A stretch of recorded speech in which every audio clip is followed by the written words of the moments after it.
Everywhere you drive on the Suncoast right now, it feels like someone's pouring a slab, framing a house, or opening up a brand new model center. So naturally, a lot of people are asking me, are we overbuilding Sarasota? Are we headed toward a glut of new homes, or is this exactly what the market needs? So today we're breaking down how many builders are actually active, from Parrish all the way down to Northport. How many subdivisions are currently in build out, whether demand is actually keeping up with all this construction, and how it's affecting the resale market. Stick around until the end because I'll share with you one specific scenario where this so-called overbuilding can actually become one of your biggest opportunities, whether you're buying or selling. Let's start with the numbers because the numbers tell the story. Right now across both Sarasota and Manatee counties, you have 80 to 90 different builders actively selling homes and well over 200 new home communities, either selling or under construction. Sarasota County alone has around 160 subdivisions with ongoing new construction. More than 40 builders on the ground right now. This is why I always laugh when people just text me some basics and say, here's what I need. There are so many variables. That's why I always say that we need to have a conversation or else you're going to be lost in the woods with this many properties and this many subdivisions. So in Manatee County, Parrish, Bradenton, Ellington, that adds another 40 plus builders and dozens of large-scale master plan developments and others with some smaller expansions. From north to south, we've got Northport growing eastward, Venice and Welland Park still building out thousands of future lots, Parrish planning entire new districts, roads and schools. So yes, they're building a ton, but that's only half the story. Here's where it gets interesting. People are still moving to the Suncoast. Retirees, remote workers, families, relocators from every different direction. The demand isn't gone, but the urgency, that's what's cooled. Recent data from the Northport Sarasota Bradenton Metro, that's what they're calling it now, is roughly 7,900 new homes sold in the last 12 months. That's down about 7% from previous periods. And prices have come a lot off of the 2024 peaks, a lot. And at the same time, the cost of living factors with insurance, HOA fees, CDDs, property taxes, they're all forcing some buyers to slow down, adjust their budgets, or just rethink their original plans. So demand is still strong, but it's more measured, it's more logical, and totally not frenzied.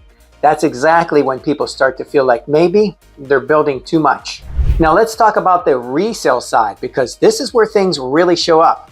In Sarasota County, they were sitting around 6 months, give or take a month or two here in inventory, and that's for single family homes. But it jumped up to about 11 here in November. We're seeing it tick up. And then condos, townhomes, they're sitting way higher, close to 20 months. And as you can see, whether this is a blip or not, we'll only know down the road. And 6 months, that's what we call a balanced market. 8 or more, that's definitely a buyer's market. And Manatee County has had less of a supply, but they're still higher than they were in the last few years. And here's what that means for sellers. Listings are definitely staying on the market much longer. Price reductions, it's very common. And sellers are definitely having to negotiate from their original price. All this while builders are aggressively marketing these shiny brand new homes. They've got warranties, incentives, rate buy downs, and fun-filled amenity centers. So if you're selling a 10 or 15-year-old home near one of these big master plan communities, you're definitely feeling that pressure. More than ever, that is your biggest competitor. So are we overbuilt? A quick answer is no. We're not in what we would call a ghost subdivision situation where it's something like a Rust Belt city situation where people are leaving in droves and there's empty homes. But certain segments in certain locations are ahead of demand. Where most often are we seeing that? Far out master plan communities, really seeing a lot of lots simultaneously, or mid-price resale homes competing directly with brand new product, higher end condos and townhomes with smaller buyer pools. Now where we don't see that overbuilding is, of course, always affordable entry-level price points, closer to the core. Those places are great. Those are always easy to sell, but they're getting harder to find with a lot of lack of land closer to downtown. And established neighborhoods with limited land. It's all about the land. And unique, highly desirable locations, of course, beaches, downtown or waterfront pockets. So instead of saying Sarasota is overbuilt, a more accurate statement would be certain product types in certain areas are definitely outpacing today's demand, while others are still undersupplied because the demand is definitely always there. That's why builders are constantly tweaking their starts. Now let's compare this to the national market, which can also have kind of an echo effect on our market since people move here from other places. So permits, which are applications to start building new homes, they're one of the best early indicators for what's next in new home construction. And right now, building permits are trending down, not up. Single family permits are down in nearly every part of the country, with just one region showing a slight uptick. And even there, it's a small growth, and we might be one of those areas. So the market is very local and actually needs more homes after years of underbuilding because we had to actually catch up. But builders are making sure that they don't have to overcorrect, which they're really starting to be very intentional every single month about how many homes they're going to start and how many homes they intend to build. Now let's talk about the upsides, especially for buyers. Number one, you have so many choices again, something that we didn't have years ago. You can just go out, look at different homes, no writing up an offer in 30 minutes and waiving every protection and every inspection. You can actually go home, sleep on it, take a couple of days and decide which option you want. Number two, builder incentives. Those are back huge, big time. You've got big rate buy downs, closing cost incentives, upgrades and price reductions, things that we didn't see years ago, especially from builders. And number three, you can actually compare new construction versus resale rationally. No panic, no bidding wars, just real logical comparison based on what your payment is, your lifestyle, your long-term plans, what are you getting, energy efficiency, all these things.